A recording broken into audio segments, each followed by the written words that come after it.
ဟာလေလုယာအဲ့တော့ဖျားသခင်ကကျွန်တော်တို့ကိုဘာလုပ်နေလဲလို့ပြောရင်အခုအဲ့ဒီလူတွေကိုကဲတင်ချင်းရပြီးတော့တမန်တရားကိုရဖို့ပေါ့နော်အဲ့ဒီဘက်ကိုကျွန်တော်အခုတလောအရန်မျိုးစီကြောက်ပြီးတော့တောက်လောင်ချင်းခံလာအဲ့တော့ဒီနေ့ဆိုရင်လည်းကျွန်တော်တို့အခုရက်ပိုင်းဆိုတာအတင်းတော့နည်းနည်းပြင်းနေပတ်သက်ပြီးတော့ပြင်ဆင်တဲ့အခါမှာအကုန်လုံးပြန်နေဂျေးရောရေတွက်ချီမှနေအဲ့ကျွန်တော်မေးတာပေါ့နော်ယူပါယောလာမယ်နဲ့နည်းနည်းပြပြီးတော့ရှင်းတယ်ဒီမနက်လည်းချိန်ယူကိုခဲ့တဲ့ချိန်မှာကျွန်တော်အတင်းတော်ရဲ့သွားမဲ့ trend ကရှင်းလေးပဲချီးမွမ်းမယ်ချီးမွမ်းကိုပဲမယ်ပြီးလို့ရှိရင်စုတော်ပဋ္ဌာန်းပြုမယ်ဖယားဝတ်ကိုကျွန်တော်မွေးတော်မယ်အဓိကတော့ဗာလဲဆိုရင်ဘာအတွက်လဲလို့ပြောလို့ရှိရင်လောကထဲမှာကျွန်တော်ထူးခြားနေရမယ်ကျွန်တော်ထူးခြားဖို့ခြားနာဖို့ကဝိညာဉ်တော်အဖြစ်ဖြစ်တယ်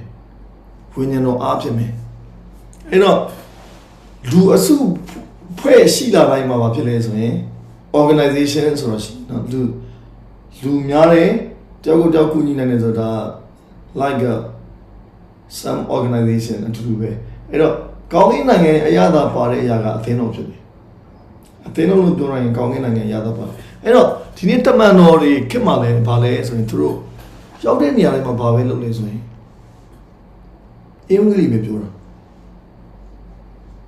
ရောက်တဲ့နေရာတိုင်းမှာအဲ့တော့သူတို့ပြောတယ်သူတို့ဗာလဲ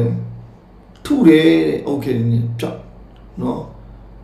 အဲ့ဂျူရီယာမရဘူးသူကအာဗြဟံခစ်ကနေမောရှေရဲ့ဗာလဲလော်ရီထဲမှာဝါလူသီးဆိုရင်ထုဆိုတော့သူတို့ကလက်ကကြီးလေးရေးရသလားတမဲဆိုရင်ပဲအိခွေအဲ့တော့တမန်တော်လေးဘာဖြစ်လဲဆိုရင်ရေးလေထုကန်ဒါနော်အခက်အခဲသုံးပါလေဖျားခင်ပြတဲ့ဂျေဇုတရားပိုင်းတသိခံတော်မူလေတမန်တော်သူနမိတ်လက္ခဏာအောက်ဝယ်မှုကိုပြုနိုင်ကြောင်းမိအကြောင်းအခွင့်ပေးတော်မူ၏ပြောချင်တာတခုကဘာလဲဆိုရင်ယေရှုကအင်္ဂလိပ်တရားအတွက်နော်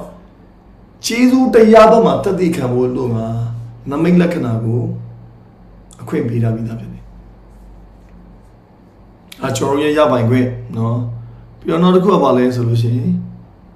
ပေါ်လူတို့တကယ်လုပ်တယ်ပေါ်လူဆိုတာပေါ်လူရတဲ့အခွင့်အရေးကျွန်တော်နဲ့အတူတူပဲနော်ဥမာ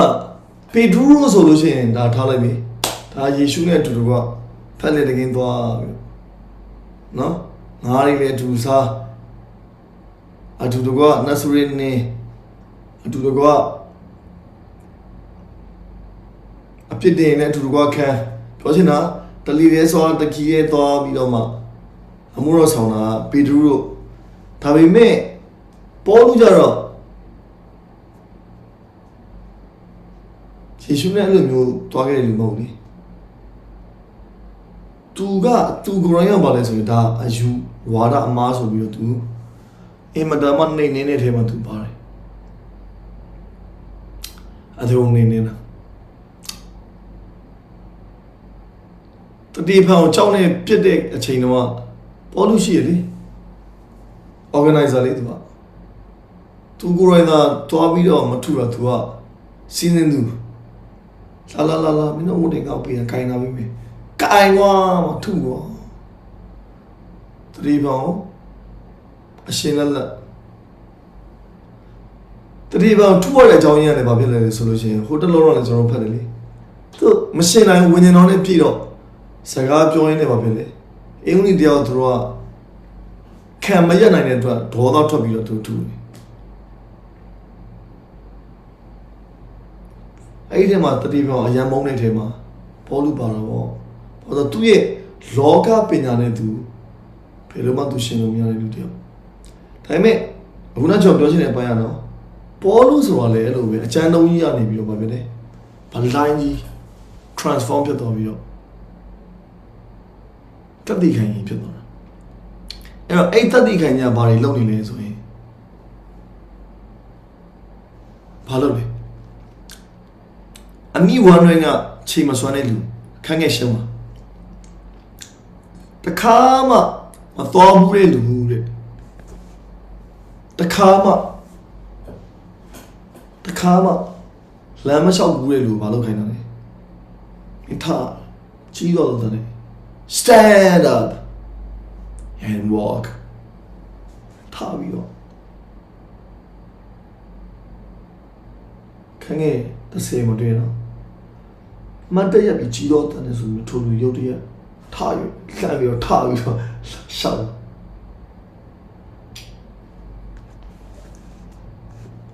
ကျွန်တော်အဲ့ဒါကိုမျှော်လင့်လို့ရတယ်ဘာလို့ဆိုလို့ရှိရင်ကျွန်တော်ရဲ့ generation မှာအဲ့လိုစာငတ်တဲ့လူတွေလို့တော့ဘာလို့ဆိုလို့ရှိရင်အခုအဲ့အရိုက်အဲ့ကာလာကိုကျွန်တော်ရဲ့ generation မျက်စိနဲ့မြင်ရမယ်တကယ်လို့ရမယ်ကာလာခေတ်ဆက်မှာလုပ်ခဲ့ပါလေဖရားလူတွေနော်တစ်စက်ဒီနေ့ကျွန်တော်ရဲ့အသင်းတော်အနေနဲ့လည်းကျွန်တော်တောင်းအရာစာငတ်စီချင်တာအသင်းတော်အဲ့ဒါဆိုလို့ရှိရင်ခီးရပါလေခီးရဝင်နေတော့ပဲ The key is Holy Spirit အဲ့ဒီအရာတွေအနောက်မှာလုံနေတဲ့အရာတစ်ခုပဲရှိတယ်ဗာလေသန့်ရှင်းသောဝိညာဉ်တော်ဝိညာဉ်တော်နဲ့ပြည့်ဝတဲ့အသင်းတော်ဖြစ်မိသားစုတွေလွတ်မြောက်တယ်ဝိညာဉ်တော်နဲ့ပြည့်ဝတဲ့အသင်းတော်ဖြစ်ရှုံးကြီးသူတွေကောင်းကြီးရှိတယ်ဝိညာဉ်တော်နဲ့ပြည့်ဝတဲ့အသင်းတော်ဖြစ်တိုင်းနိုင်ငံ breakthrough ဖြစ်တယ်ကျွန်တော်တို့ကဘာလဲဆိုရင်အဲ့တော့ကိုစားပြုတ်ပြီးတော့လောကကိုတိုက်လိုက်ရမယ်အသင်းတော်ဖြစ်တယ်လောကကိုဘာဖြစ်လဲတိုက်လိုက်ရမယ်အသင်းတော်လောကကျွန်တော်ကလောကအောင်ပြီးသားလောကကိုအောင်တော့အသင်းတော်ဘာဖြစ်လို့ပြောရင်ယေရှုခရစ်ဖြစ်တယ်ဝိညာဉ်တော်အဖြစ်ဖြစ်တယ်အဲ့ဒီအရာကိုကျွန်တော်တို့အခုအသက်သွင်းအောင်အာမင်ဘယ်လိုအသက်သွင်းမလဲဝိညာဉ်တော်နဲ့များအချိန်တော်တင်တော့အဲ့တော့ personally လဲဝိညာဉ်တော်နဲ့တည်ဆောက်တဲ့လူတွေဖြစ်အောင်လို့အသင်းတော်ရဲ့အခမ်းကဏ္ဍအသီးသီးမှာကျွန်တော်အဲ့ဒါမလို့အခုလေမနက်ဖြန်နေစပြီးတော့ကျွန်တော်3ရက်အစာချောင်စုတော့စပြီးကျွန်တော်ဒီနေ့အသင်းတော်ကချိန်ကြမယ်လာပါဝင်တဲ့လူတွေလားအလုံးမရှိဘူးဆိုရင်လာအလုံးရှိရဲဆိုရင်ညနေပိုင်းလာအဓိကမနက်9ညကိုကျွန်တော်ပြန်ပြီးတော့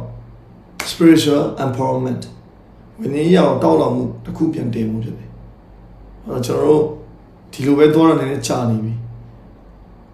အဲ့တော့ဘာလုပ်မလဲဝိညာဉ်တော်နဲ့ပဲမွေးညော်မယ်ကျွန်တော်ချီးမွမ်းကိုးကွယ်မယ်ဆုတောင်းပတ္ထနာပြုမယ်ဝိညာဉ်တော်ကိုခွင့်ပေးမယ်ဝိညာဉ်တော်ရဲ့လှုပ်ရှားခြင်းဘာလို့လဲကျွန်တော်တို့ဒီအသင်းတော်နှစ်ပြည့်နောက်ပိုင်းမှာကျွန်တော်သွားမယ် flow ကကျမ်းမယ်ဒါပဲအားတော့ဟာလေကျမ်းမယ်ကျွန်တော်တာမန်တော်တော်ပြီ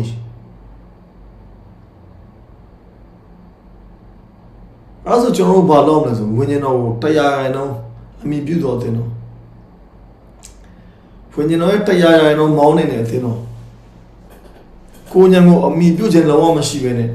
ဝိညာဉ်တော်ကိုဖတ်တွေ့ပြီးတော့ထောတော်တင်တော့ကျွန်တော်တကယ်တော့ဖြစ်တယ်အဲ့တော့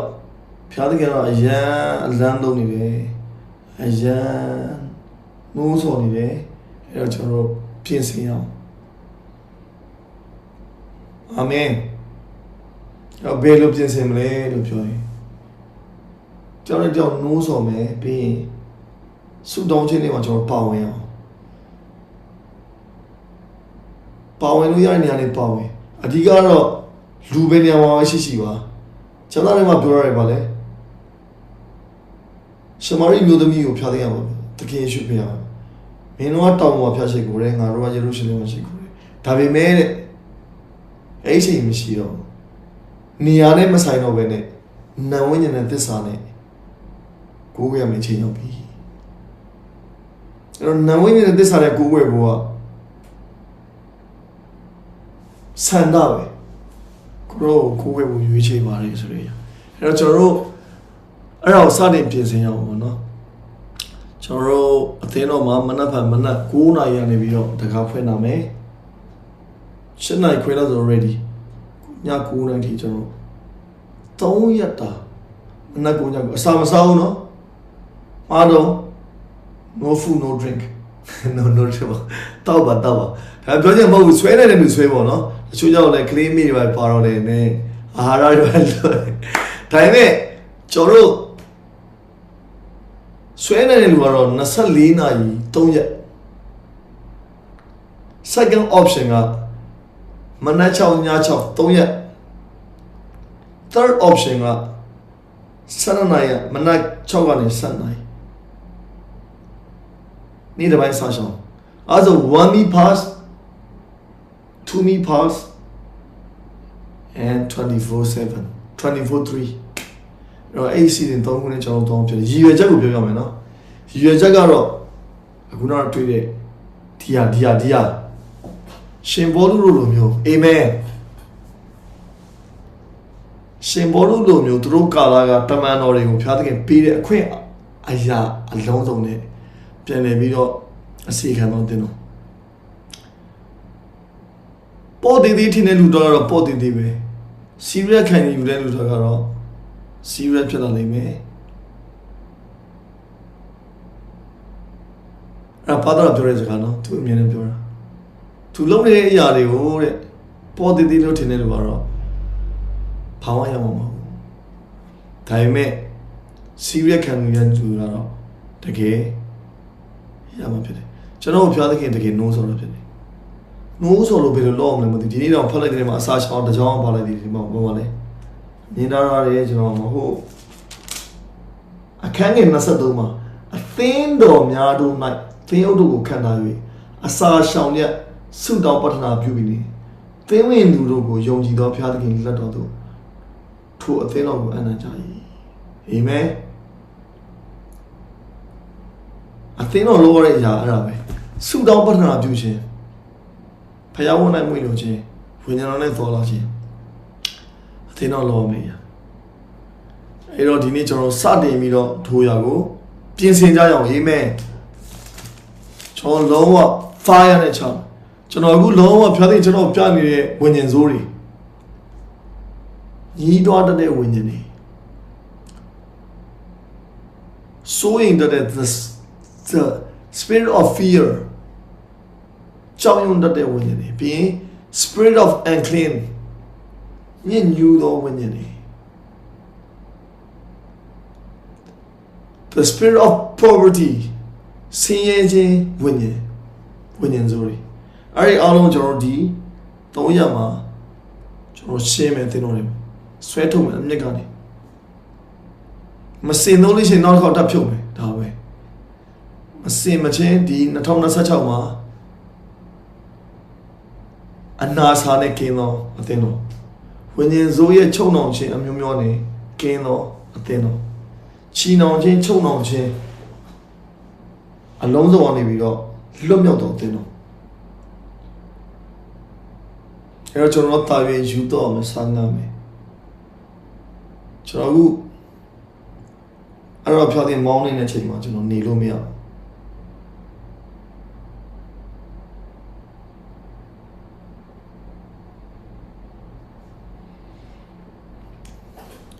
အာမင်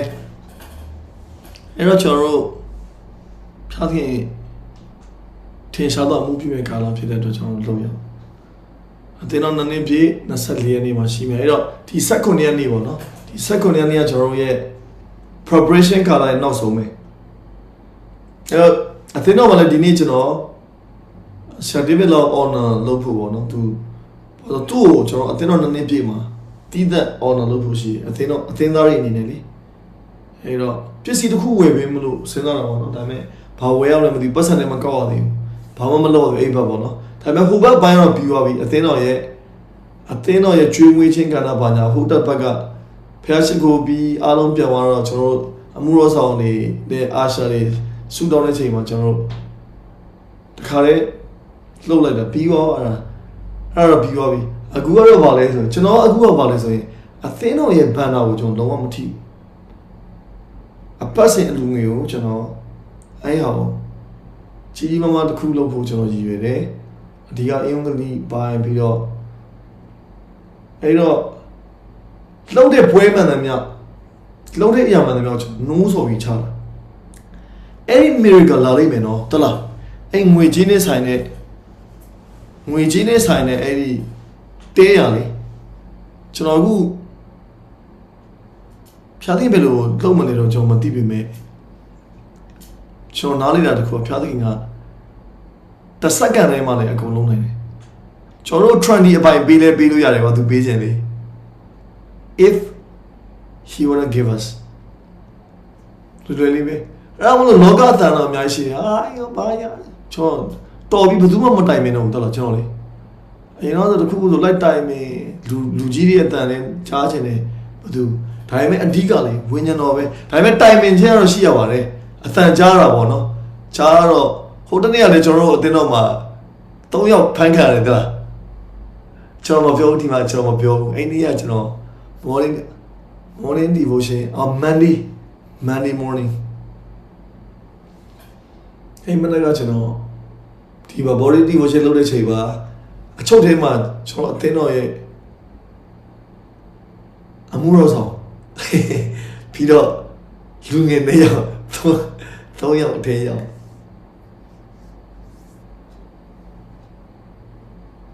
ဒီမှာဖျားရှိကိုကြီးအပြန်မှာဖြစ်တာကျွန်တော်အိမ်မှာအဲ့ဒါကျွန်တော်ညမှာကျတော့ဖန်သွားပြီဆိုတာနဲ့တီးတော့ပါလဲဆိုတော့ဖန်သွားပြီဆိုတာနဲ့ကျွန်တော်စောင့်နေတဲ့တင်းပေါ့နော်ဘာလို့ကျွန်တော်လည်းမသွားရင်သူတို့မသွားသေးနဲ့တဲ့ဟိုအရေးကြီးတော့ခေါ်လိုက်မယ်ပေါ့နော်အဲ့ဒါနဲ့ဓာတ်ပုံလေးပို့လာတယ်အေးစီပဲဆိုတော့အော်โอเคအေးစီဆိုတော့ကျွန်တော်လည်းလုပ်ပေးလိုက်တာမနှက်ကြတော့ message ကြည့်တော့ချုပ်လေးထည့်လိုက်ပြီးတယ်အဲ့ဒါနဲ့ကျွန်တော်လည်းပူတော့ပေါ့နော်ချုပ်လေးဆိုတော့ experience ရှိလို့တိုင်မင်းလားထိုင်းနိုင်ငံမှာအရန်လူမှုရေးမှာကျွမ်းကျင်ပြီးတော့ဟာဖို့ချက်နေအပတ်စံနဲ့အများကြီးကြိုက်ပြီးသွားတော့တယ်နေအပတ်စံတောင်းပြီးတာမတော့ထိုင်းစကားပြောတတ်တဲ့လူတွေခေါ်သွားတယ်ဟာလာ information ကျွန်တော်လည်းဘာလို့မသိဘူးဖျားစွတော့ပြီးတော့ကျွန်တော်ရေချိုးကောင်းပြင်စင်ဘာလို့မလဲကိုတော့ကဲ casually ပဲတတ်ရက်နေဖို့သွားပြီးတော့ရိုးလေးပဲသွားလိုက်ဝင်အောင်ရေးချင်တယ် office နဲ့တော့တွေ့ဖာမသူပြောရသူမြန်မာလိုနေရေးဖြစ်နေတာလောကလူမျိုးကြီးခွဲကြတဲ့ရေပါလေကောဆိုအဲ့ကျွန်တော်ထိုင်ကျော်တော့ပါအရင်စကားပဲဒါအင်္ဂလိပ်လိုစကားပြောတော့ပြီးတော့ခါနေတော့ရှားတယ်လေငါသူတို့ passport တောင်းတာလေ export အဲ့ passport စာအုပ်ရောက်ရင်တော့အဆင်ပြေလိမ့်မယ်ထိုင်ဆောင်ပြပြမပေးရ free indeed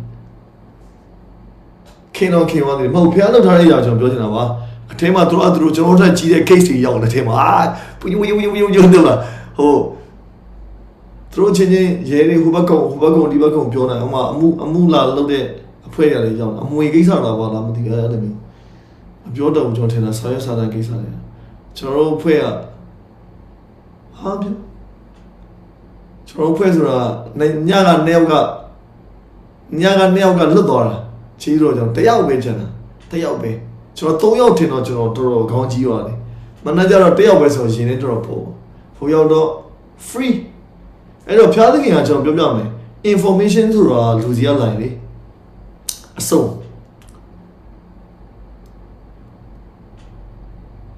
အဲ့တော့ဝိညာဉ်တော်ကျွန်တော်ပြောချင်တာတန်ရှင်သောဝိညာဉ်တော်ကခီးပဲအခုကျွန်တော်ပို့ပြီးဖတ်တွေ့ဖို့နားလေလာတဲ့ညာပေါ့နော်အဲ့တော့အခု no ဆိုတဲ့ຢာကလည်းပါလဲဆိုရင်တကယ်လုံးဝတကယ်ဘာလုပ်မလဲဆိုရင်ဒီနှစ်ထဲမှာ financial အခုနောက်ပြောတဲ့ဒီတန်လျာဝဲခဲ့ကြီးအခုအဆင်ပြေလိုက်ခဏနေဒုက္ခရောက်လိုက်အဲ့အရောအမြင့်ကနေဆွဲထုတ်မယ်ကလားကျွန်တော် dimension ပြောင်းမယ်ကလား dimension ဆိုတာနေပဲတဲ့တခုလေဖျားသိန်းကပေးချင်ရင် prophet Julian လာတော့လည်းပြောတယ်လေကောင်းကင်နိုင်ငံရဲ့ကြောက်တပွင့်ကတိုင်းတိုင်းကောင်တော့ဝယ်လို့ရတယ်သူပေးချင်လို့လေးပဲကျွန်တော်က လိုချင်မှုအရေးကြီးတယ်ပြီးတော့နောက်တစ်ခုပါလဲဆိုရင် new reader တည်ဖို့အရေးကြီးတာဒါ new reader လည်းအဝေးမဟုတ်ဘူးတလားဝိညာဉ်တော်ပဲအခီးပဲဟောဆိုတန်ရှင်တော်ဝိညာဉ်တော်ကဖျားသခင်ကောင်းကင်နိုင်ငံရဲ့အရာရာအလုံးစုံကဝိညာဉ်တော်အဖြစ်ကျွန်တော်နဲ့ရှိနေတာသူနဲ့ကျွန်တော်ရင်းနှီးပြီးတော့သူလောက်ခိုင်းတဲ့အရာကိုလုပ်ရင်အကုန်လွတ်မြောက်ခြင်းရှိတယ်အဖြေအကုန်ရှိတယ်ဖျားသခင်ရဲ့အတူရှိခြင်းကမျက်နှာသာဖြစ်တယ်ဖျားသခင်ရဲ့အတူရှိခြင်းကအခွင့်ထူဖြစ်တယ်ဖျားသခင်ရဲ့အတူရှိခြင်းကခတ်သိမ်းသောရောက်တတ်နိုင်ခြင်းဖြစ်တယ်အဲ့တော့မနေ့တော့ကျွန်တော် message တွေတခုချင်းတော့ Pastor Benny ရဲ့ message တွေလူတွေကတဲ့ဖျားဖို့ယုံနေတဲ့ဘယ်လိုယုံလဲဆိုရင်သူဆိုတဲ့အရာနဲ့သူကလွတ်မြောက်ခြင်းပေးတယ်သူကကဲတင်တော်မလို့ဖျားသိမ်းတယ်သူကအဲ့ဒါကိုနတ်ဆိုရတယ်အဲ့လိုပဲမြင်တာဟုတ်နော်ယေရှုကတဲ့ဖျားသခင်မြင့်မြတ်ဆုံးဖျားသခင်ရဲ့သားဖြစ်တယ်မြင်တယ်သိတယ်ယုံကြည်သူတွေကအဲ့လိုပဲသိရင်တဲ့အသင်ကမာနနဲ့အတူတူပဲအဲ့စကားမှတ်ထားနော်အဲ့ဒါဆိုကျွန်တော်ဘယ်လိုလုပ်သိရလဲဘယ်လိုမျိုးယုံရလဲဆိုရင်တဲ့ယေရှုအထဲမှာကျွန်တော်ရှိရတာကျွန်တော်ယေရှုအထဲမှာသွားရှိရတာယေရှုအထဲမှာဆိုပါလဲဆိုရင် तू လုံနေတဲ့အရာတွေအားလုံးကကိုကသူ့ထဲကနေပြီးတော့အကုန်ဖြစ်နေတာလူမြည်ဒီကခရစ်တော်၌ရှိနေဆိုတော့အဲ့ဒါပဲလေခရစ်တော်၌ရှိပြီဆိုတော့ ਨੇ သင်ကအဲ့ဒီခရစ်တော်အတိုင်းအကုန်ဖြစ်တာသင်ရဲ့လူဟောင်းပဂတိတစ်ခုမှမရှိတော့သင်မလက်ခံယုံကြည်တော့သင်ရဲ့ transform မဖြစ်ခင်တော့အရာတွေတစ်ခုမှဘယ်စာရွက်စာတမ်းမှမရှိဘယ်တွေမှမရှိဘယ် record မှမရှိဘူး no data no record အဲ့ဒါကျွန်တော်သိရမယ့်အရာတစ်ခုက we are in Christ အဲ့ကျွန်တော်အသင်းတော်ပဲခရစ်တော်ထဲ၌ရှိတော့အသင်းတော်အဲ့ဆိုခရစ်တော်ထဲ၌ဆိုဒီနေ့ကဘာနဲ့လဲဆိုရင်ဝိညာဉ်တော်ထဲမှာသင်ရှိနေမှုရည်ကြီးတယ်အဲ့ဝိညာဉ်တော်နဲ့သင်အမြဲတမ်းမွေ့လျော်နေမှုရည်ကြီးအဲ့ဝိညာဉ်တော်ရဲ့အလုံးလုံးတော်အရာတိဆောက်ပြီးတော်အရာရွေ့နေတဲ့အရွေ့တွေကိုသိဖို့ရည်ကြီးအာမင်အရင်စိတ်ဝင်စားဖို့ကောင်းတယ်တကယ်လေးဝိညာဉ်လောကဝိညာဉ်ရေးရာလေအဲ့တော့အဲ့ဝိညာဉ်ရေးရာကိုကျွန်တော်တရားခိုင်လုံးခြေချမယ့်အချိန်ဖြစ်တယ် dimension ကိုပြောင်းပလိုက်မယ့်အချိန်အဲ့တော့ကျွန်တော်ရဲ့အသက်ရှင်တဲ့အရာတွေအားလုံးကဘာလဲခရစ်တော်ရဲ့အဖို့အကုန်ဖြစ်သွား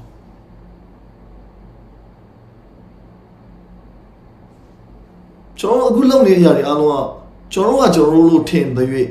ကျွန်တော်ခရစ်တော်ထဲမှာမလုပ်တတ်သေးလို့လေအဲ့တော့ကျွန်တော်ပြောမယ်နော်ဖခင်သခင်ကတရက်ထဲမှာလည်းသင်ကိုမီလနာပြောင်းလုပ်လို့ရတယ်သူလုပ်ပေးခြင်း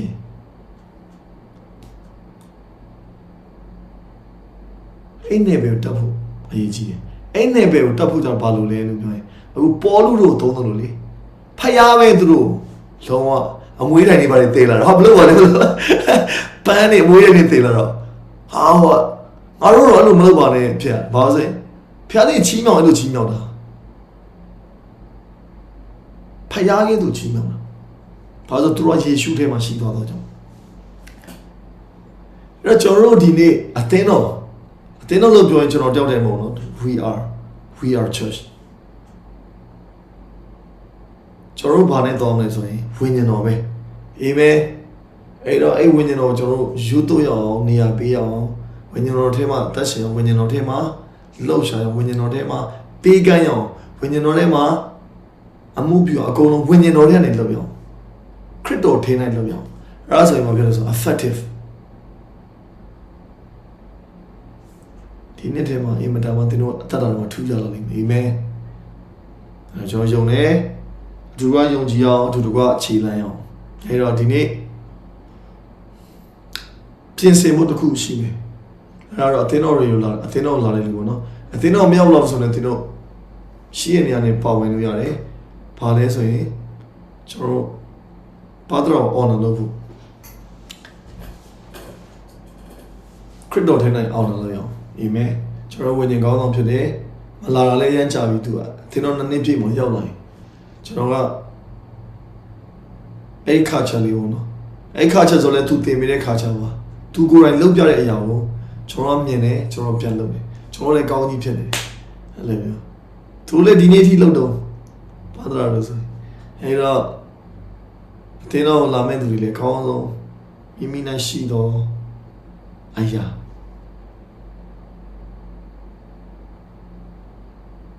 နေရများတာရေးမကြည့်ဘူးနော်အဓိကနှလုံးသားဖြစ်တယ်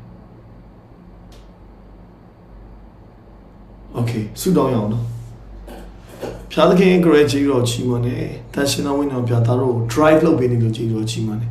အမြဲတမ်းကိုရောသားတို့ကိုစစ်မှန်သောလွတ်မြောက်ခြင်းစစ်မှန်သောထိုးပေါအောင်မြင်ခြင်းစစ်မှန်သောကိုရောဖျားရဲ့ခြေဆုနဲ့ကျူးနာတွေမှာချီးမြှောက်တော်မူခြင်းကိုထင်ထင်ရှားရှားပြုတော်မူသောဖျားသည်ဖြစ်တဲ့ကြောင့်ကြီးတော်ချီးမွမ်းတယ်ဒီနေ့အတ္တအလုံးစုံလက်တော်ရဲ့စက္ကန့်နဲ့ကိုရော free indeed တကယ်ပဲသားတို့ကချုပ်နှောင်ခြင်းတစ်ခုမှမရှိဘဲနဲ့ဘေးရာကမှသားတို့ချုပ်လို့မရဘဲနဲ့သားတို့က independent လုံးဝ free breakthrough ဖြစ်နေပြီးတော့ကိုရောဖျားငွေကြေးအပြင်ချုပ်နှောင်ခြင်းမရှိဘူးဒီနေ့အခြေအနေတွေအပြင်ချုပ်နှောင်ခြင်းတစ်ခုမှမရှိဘူးသားတို့ကမိမိရဲ့စိတ်ထဲမှာလှုပ်ချင်တဲ့အရာလှုပ်ရမယ့်အရာအိုးဖျားတဲ့လှုပ်စီတဲ့အရာဆိုလို့ရှိရင်လှုပ်လှုပ်တတ်တော်သူလှုပ်ရတော့အခွင့်နဲ့တကယ်ပဲကိုရောဖျားအသက်ရှင်စေသောကြောင့်ကြီးတော်ချီးမွမ်းတယ်သားတို့ယုံကြည်တယ်ကိုရောဖျားကဒီနေ့သားတို့အဖြစ်များသောချီးနှောင်ခြင်းခံသောသူတွေကိုလွတ်မြောက်စေမှာဖြစ်တဲ့ကြောင့်ကြီးတော်ချီးမွမ်းတယ်အမျိုးမျိုးသောချုပ်နှောင်ခြင်းအမျိုးမျိုးသောချီနှောင်ခြင်းအမျိုးမျိုးသောဒီနေ့ဖန်ဆုပ်ထားခြင်းခံရတဲ့အရာတွေအားလုံးသားတို့အားဖြင့်လွတ်မြောက်မဲ့ကာလယခုကာလဖြစ်တယ်ယေရှုနာမ၌ကောင်းကြီးပေးတယ်ကိုရောမချခင်မှာသင်တို့နေပြတော်မယ်ဒီတစ်ပတ်ထဲမှာသားတို့ဝင်ကြီးရာနဲ့ပတ်သက်ပြီးတော့ empowerment လုပ်တဲ့အရာတွေဒီနေ့ကိုရောရဲ့အလေးလာနေဝိသတွေမှာဒီဝင်ကြီးရေးရာအဖြစ်သားတို့ထိုးပေါက်အောင်များမဲ့အရာတွေကိုရောကလမ်းပြနေသောကြောင့်ချီတော်ချီးမွမ်းတယ်လူအသက်များစွာရှိတယ်သို့တော်လည်းဝိညာဉ်တော်ရဲ့အသံကအင်မတန်မှရှင်းလင်းပါတယ်ကိုရောဒီနေ့စားတို့ဆက်လက်ပြီးတော့ဆွဲခေါ်ပါအသင်းတော်တစ်ပါးလုံးရဲ့ဝိညာဉ်ရအရှိန်ဟုန်ကိုကိုရောထားရတင်ပေးပါဒီမှာသင်ဝင်သူတွေတယောက်စီရဲ့ဝိညာဉ်ရောက်ကိုဆက်လက်ပြီးတော့တင်ပေးပါထူးခြားစေပါခြားနားစေပါအသက်ရှင်ခြင်းကလူနဲ့မတူတဲ့တခြားလောကသားနဲ့မတူတဲ့တကယ်ထူးခြားသောအရာတွေနဲ့သားတို့ရဲ့တတ္တရမှာအသက်ရှင်နေပါဖျားတဲ့ဘုံကသားတို့ရဲ့တတ္တရမှာအမြဲတမ်းထင်ရှားလျက်ကိုရောဖျားတတ်ပြီးထင်ရှားကြကြောင်းဖြစ်စေပါဒီနေ့ကိုရောသားတို့ရဲ့အကြီးဆုံးအငယ်ဆုံးတိုင်းမှာတတ်တာဒီကိုလက်တော်ရဲ့စက္ကန့်နဲ့ကိုရောပိုးမဲ့အရာကမကြခင်သားတို့ဝင်စားမဲ့နေပဲအဖြစ်ဖြစ်တယ်လုံးဝချုပ်နှောင်ခြင်းတစ်ခုမှမရှိဘဲနဲ့အရာအလုံးအမိတ်ပေးလို့ရတဲ့နေပဲအရာအလုံးကိုအမိတ်ပေးလိုက်ရတော့နေပဲ authority နဲ့အသက်ရှင်တော့နေပဲ authority နဲ့အသက်ရှင်တော့နေပဲငွေကြေးကိုအမိတ်ပေးနိုင်တော့နေပဲအနာရောဂါကိုအမိတ်ပေးနိုင်တော့နေပဲတကယ်ပဲမျက်စိနဲ့မြင်ရတဲ့အရာအလုံးရုပ်လာဘအလုံးစုံဝိညာဉ်ဒေပေအလုံးအမိတ်ပေးနိုင်တဲ့နေပဲကြည့်ကိုပြတာတော့တက်လာမဲ့အရာတွေကြည့်တော့ကြည့်ပါတယ်ဒါတို့မြင်တဲ့ကိုပြထိုရာအတွက်ဆက်လက်ပြီးတော့ဆွဲခေါ်ပါထိုရာကိုဆွဲနှမ်းစေပါထိုရာကိုမျောလန့်တက်စေပါထိုရာထဲမှာခြေချမဲ့အရာတွေကြည့်တော့ကြည့်မှပါတယ်ကိုရောပြကျေးဇူးတင်တယ်ဒီနေ့သားတို့အသက်တာဒီလိုပြန်လဲစိုက်ကန်တာပါတယ်ကိုရောဘုံတော်ဖုန်းတော်ဖြစ်တယ်လို့ဝန်ခံတဲ့ယေရှုနာမနဲ့ကျေးဇူးချီးမွမ်းတဲ့ကိုးကွယ်ကြပါတယ်ဖပါသခင်အာမင်အာမင်ကျေးဇူးတင်တယ်ရောက်ဆဲမှာဖျားရှင်ကောင်းကြီးရှိပါတယ်ပွဲတော်မင်္ဂလာကြောင့်အရင်သွားလိုက်အောင်နော်ဟာလေလုယာချင်းလေးဆိုရအောင်နော်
Don't you dare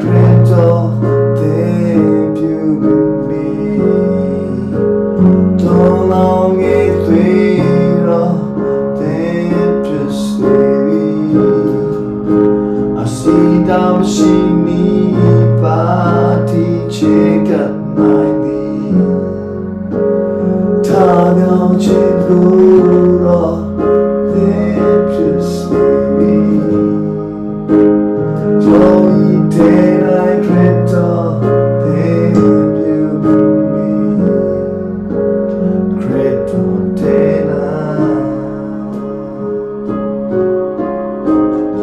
Hallelujah, Kurotena, Dashideva, Kurotena, Shideva, Kurotena, Devudema,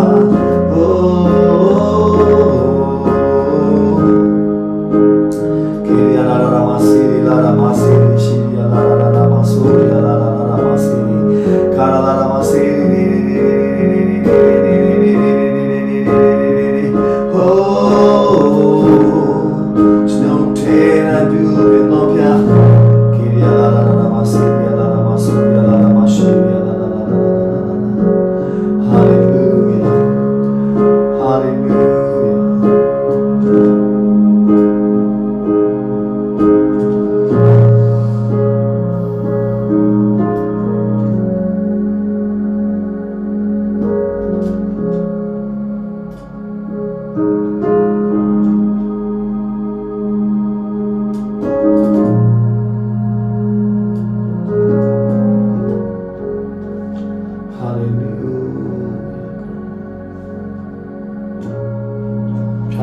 Jiro Chimane,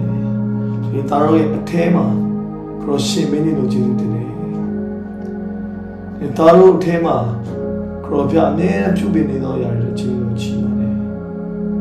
Tari tema a near and grow. A tetono million yard Jiro Chimane. The name Mature, Cropia, Pubin Chim, Woman Chim.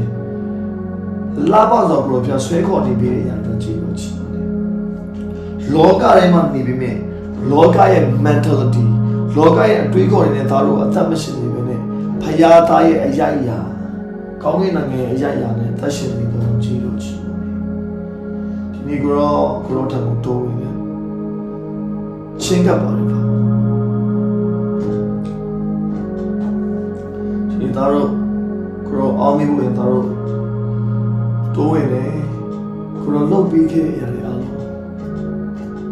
Tari a tema, a tipin, ten yapi, Yalo, Tadi Penefisime and Tragino Chimone. Hallelujah. Hallelujah.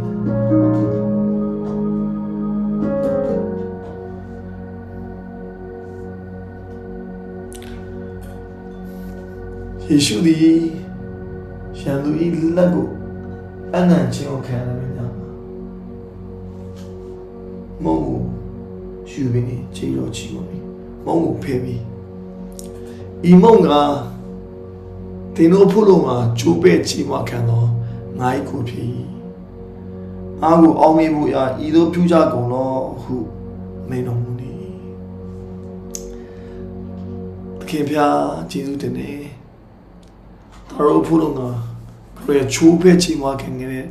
Kukaya to Jiro Chimoni. The Daruga two, Korean Najin Kayan Noma, Najin Yamshiro. Seeing Kayan Noma, a senior, grow all media, Daria Pitchy, Daria Mingla, you do something she might. Now we are program people. The Jiro about you do a chimone. He should piano when I grow all me buya, to a thousand Jamaican public.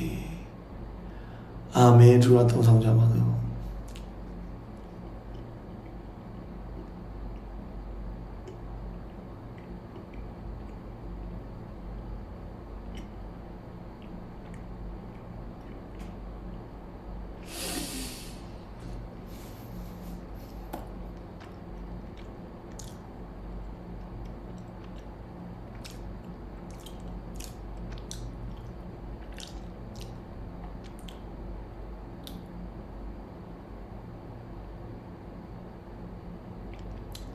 Tony do Quagole, you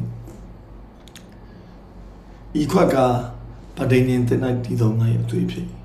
I will only boya, either Bujago or may know me. ကိုရောသုံးခဲ့တဲ့အသွေးတော်ကျေးဇူးတင်တယ်မထိုက်တန်သောသူတွေကိုထိုက်တန်စေတယ်ရန်ကိုငြိမ်းစေတယ်တလုံးတော်ရည်ဖြစ်စေတယ်ထိုများမကကိုရောရဲ့အရာတိုင်းအသက်ရှင်နေပြီးတော့ကိုရောပြုတော်တတ်သောရဲ့ကြီးတော်မူပြုဖို့ရန်အတွက်ကိုရောအသွေးကဒါတို့ကိုထိုက်တန်စေတယ်ကျေးဇူးတင်တယ်ဒီနေ့ကိုရောဖျားထိုရတော့ပြန်နေကြီးတော်ချီးမွမ်းပါတယ်မိမိရဲ့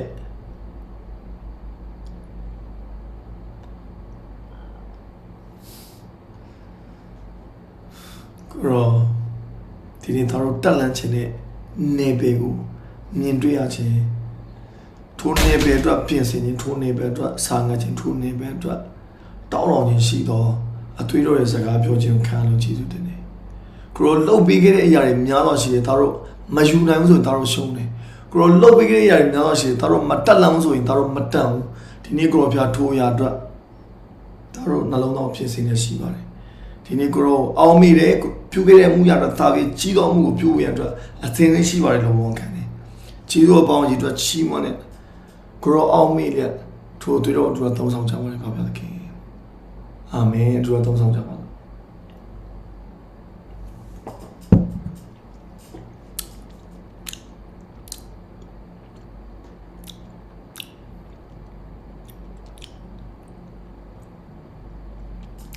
ကိုရောကျေးဇူးတင်တယ်တော်ရဲ့ဒီကိုကားရအလုံးစုံကိုရောလက်တော်ရဲ့စိုက်ကန်တယ်။ဦးရေးပြမချီပြားတိတတကိုယ်လုံးကကိုရောဘုံတော်ဖြစ်စီမှာ။တော်လက်နဲ့လှုပ်ရတဲ့အလုပ်တွေဒါတို့ကိုပြအပ်ထားတဲ့မိသားစုဒါတို့အပ်ထားတဲ့အလုပ်ခိုင်အားလုံးကိုရောအဖို့လုံးအဖြစ်လို့ဆိုပြန်နေစိုက်ကန်တယ်။တော်ရဲ့ Facebook account တွေတော်ရဲ့အသုံးပြုနေတဲ့ electronic device တွေတော်နဲ့သက်ဆိုင်တဲ့အရာအားလုံးပြန်လည်စိုက်ကန်တယ်အရာတော့ကိုရောဘုံတော်မြင်တွေ့ကြကြောင်းဖြစ်စီပါကိုရောပဲမြင်တွေ့ကြကြောင်းဖြစ်စီပါကိုရောပဲမြင်တွေ့ကြကြောင်းဖြစ်စီပါကိုရောသားတို့တယောက်စီအသုံးပြုပါကိုရောချီရောပေါင်းရတော့ချီမနေခတ်သိမ်းတော့ချီရောအပေါင်းရတော့ချီမနေတပါရောသားရောယေရှုခရစ်တော်မှာဆုတောင်းပတ္ထနာပြုကြပါရပါပါခင်အာမင်အာမင်အာမင်အာမင်အာမင်ရောက်စီရဖျားရှိတော်မူရှင်ကျေးဇူးတင်ပါ